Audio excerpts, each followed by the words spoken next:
Imagine climbing in the Himalayas, wind howling, snow blinding your eyes. Then you hear it. Footsteps. Heavy. Fast. Getting closer. You turn. Through the storm, a massive shadow.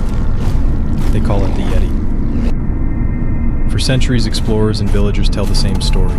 A towering creature, footprints twice the size of a man's, vanishing before anyone can catch it. Travelers whisper of cries echoing across the slopes, shadows circling camps at night, tracks outside tents by morning.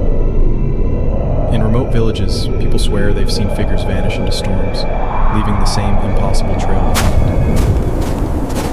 The sightings never stop, but the proof never found.